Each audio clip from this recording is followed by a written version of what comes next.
E se eu te dissesse que aquilo que você finge ser com convicção, um dia inevitavelmente se torna a sua realidade? Talvez essa frase soe simples à primeira vista, mas por trás dela existe um dos códigos mais antigos, poderosos e silenciosos da mente humana. Um código descoberto há mais de um século, ignorado por muitos, ridicularizado por outros, mas hoje confirmado pela neurociência, pela psicologia e pela própria experiência humana. Existe uma engrenagem invisível funcionando todos os dias dentro de você.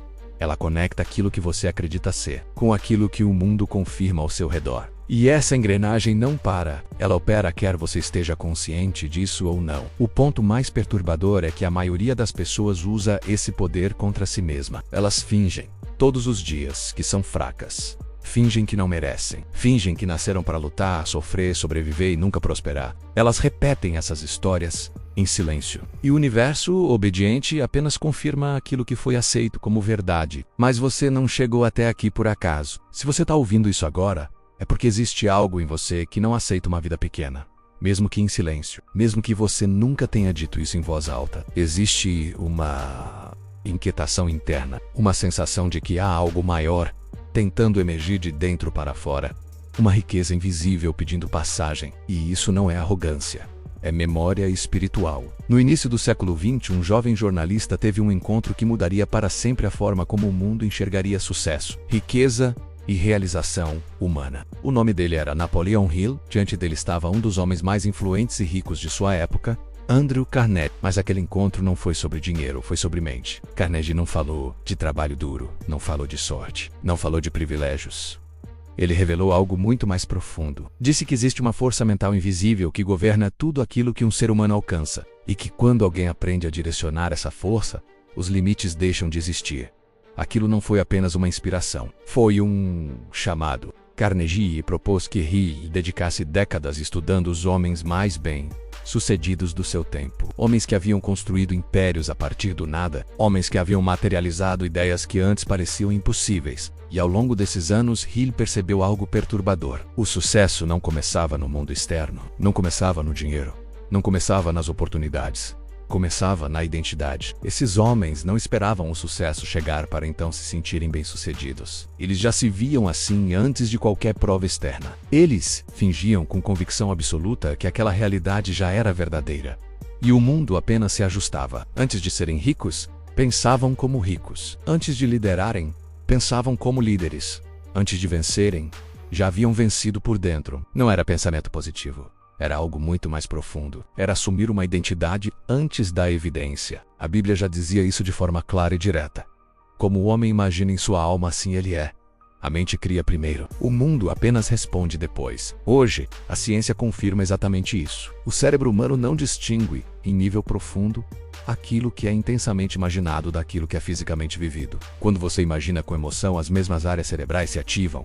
As mesmas conexões neurais são fortalecidas, os mesmos impulsos são disparados. Ou seja, para o cérebro, sentir é viver.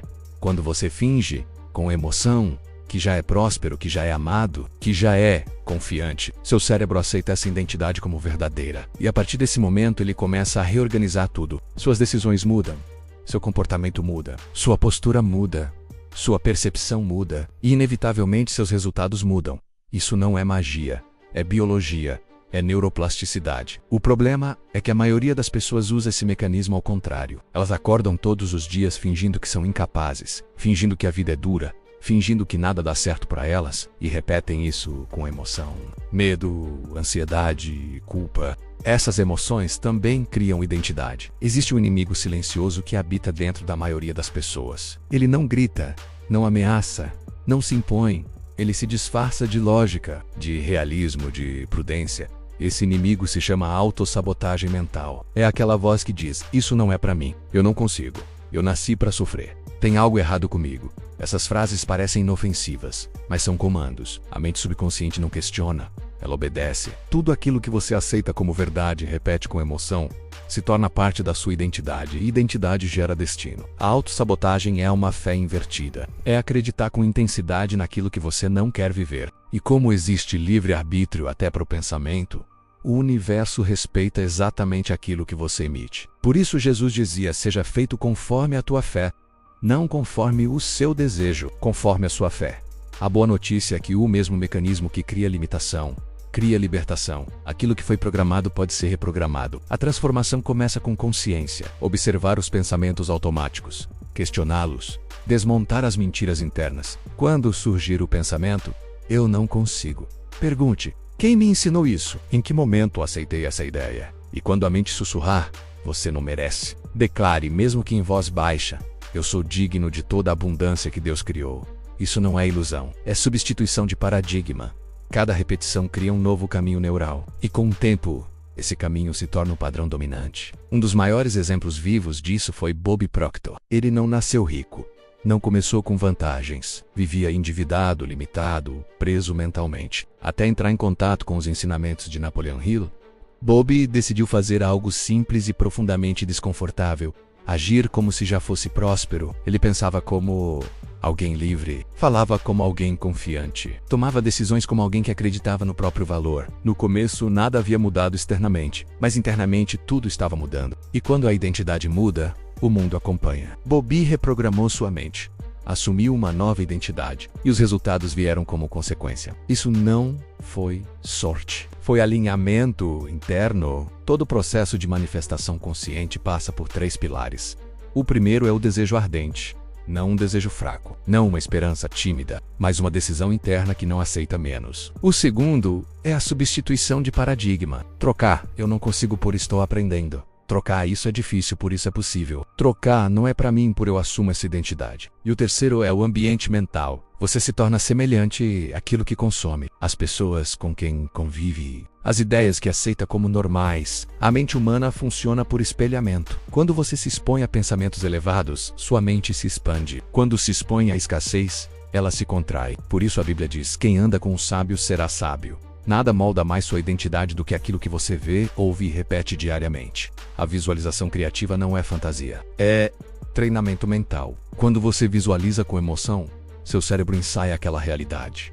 Ele se prepara, ele se ajusta, e com repetição, aquilo deixa de ser imaginação e se torna padrão. A prática é simples. Escolha uma área da sua vida. Feche os olhos por alguns minutos e finja, com emoção, que essa realidade já é verdadeira. Sinta, veja, viva por dentro. Depois, durante o dia, haja como alguém que já é. No final do dia, repita.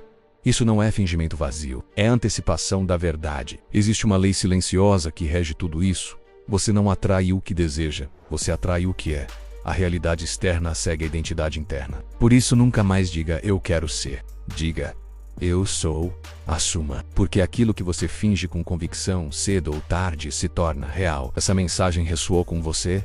Curta, compartilhe e permaneça aqui. Este canal não alimenta distração, ele alimenta a identidade. A mente cria, o coração vibra e o universo confirma. E existe algo ainda mais profundo que quase ninguém percebe. Quando você assume uma nova identidade internamente, o mundo externo começa a reagir de maneiras quase imperceptíveis no início. Nada explode de uma vez. Nada muda da noite para o dia, mas pequenas decisões começam a surgir. Você passa a dizer sim para coisas que antes recusaria. Passa a dizer não para situações que antes aceitava por medo. Sua postura muda, seu olhar muda, sua energia muda. E as pessoas sentem isso mesmo que não saibam explicar. O universo não responde a palavras bonitas. Ele responde à coerência. Quando o que você pensa, sente e faz estão alinhados, a realidade não tem escolha a não ser se reorganizar. É por isso que fingir com fé não é mentir para si mesmo. É interromper uma mentira antiga que você vem repetindo há anos. A mentira de que você é pequeno. A mentira de que nasceu para lutar. A mentira de que prosperidade é para poucos. Essas ideias não são verdades. São condicionamentos. E todo condicionamento pode ser dissolvido. Existe um momento específico em que a mudança começa a se tornar irreversível. É quando a nova identidade deixa de exigir esforço. No início, repetir afirmações exige disciplina. Visualizar exige foco. Agir diferente exige coragem, mas chega um ponto em que isso se torna natural. Você não precisa mais se forçar a pensar diferente. Você simplesmente pensa diferente. Você não precisa mais lutar contra o medo. Ele perde força sozinho. Isso acontece porque o cérebro aprende por repetição emocional. Aquilo que você repete com sentimento se torna familiar. E aquilo que é familiar se torna seguro. E aquilo que é seguro se torna padrão. Esse é o verdadeiro milagre silencioso da transformação. Não é um evento externo. é uma reorganização interna. Por isso, tantas pessoas desistem cedo demais. Elas querem resultados visíveis antes da mudança interna estar consolidada. Querem provas antes da fé, querem confirmação antes da decisão, mas a ordem sempre foi essa: primeiro você acredita, depois você age. E só então a realidade confirma. Jesus resumiu isso em uma frase simples e profunda: se creres, verás. Não é ver para crer, é crer para ver. A mente humana foi projetada para obedecer à imagem dominante que ela carrega. Se a imagem dominante é de escassez, ela cria decisões alinhadas com escassez. Se a imagem dominante é de abundância, ela cria decisões alinhadas com abundância. É por isso que duas pessoas na mesma situação têm destinos completamente diferentes. Não é o ambiente, é a identidade. Existe uma diferença brutal entre desejar algo e se identificar com aquilo. Desejar é olhar de fora. Identificar-se é viver por dentro. Enquanto você deseja, você se coloca em posição de falta. Quando você se identifica, você se coloca em posição de criação. Por isso a frase "eu quero" enfraquece. E a frase "eu sou" fortalece. O subconsciente não entende tempo futuro. Ele responde ao agora. Quando você diz um dia, ele espera. Quando você diz agora, ele age. E é por isso que a maioria das pessoas vive presa em ciclos repetitivos. Elas repetem os mesmos pensamentos, tomam as mesmas decisões, reagem da mesma forma e esperam resultados diferentes. Mas nada muda enquanto a identidade não muda. Existe uma chave final que quase ninguém usa corretamente: a gratidão antecipada. Não agradecer pelo que já aconteceu, mas pelo que já foi assumido internamente. A gratidão envia um sinal poderoso ao cérebro. Isso já é real. Quando você agradece com emoção por uma realidade que ainda não se manifestou externamente, você está selando a nova identidade. Você deixa de pedir. Você passa a confirmar. E confirmação cria coerência. Coerência cria alinhamento. Alinhamento cria resultado. Por isso, quando você afirmar "eu sou próspero", faça isso com gratidão. Sinta como se já estivesse vivendo essa realidade. Respire como alguém livre.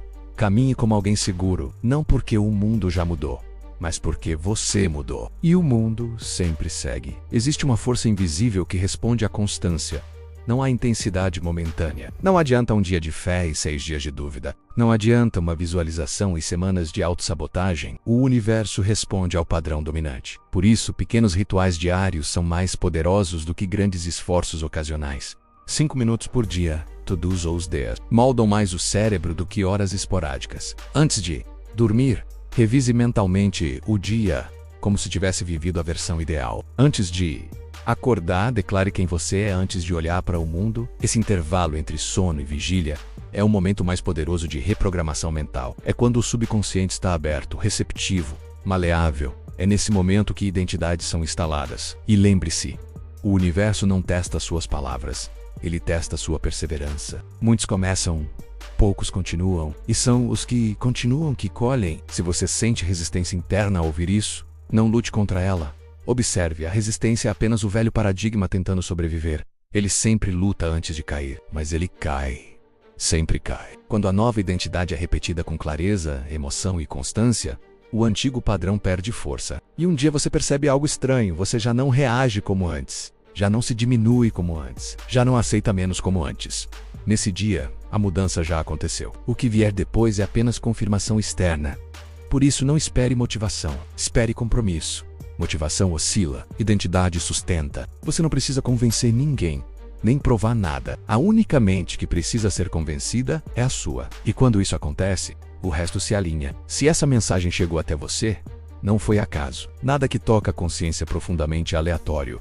Permaneça aqui. Continue se expondo a esse tipo de pensamento. Alimente sua mente com aquilo que expande, porque tudo aquilo que você finge ser com convicção, um dia deixa de ser fingimento e se torna realidade.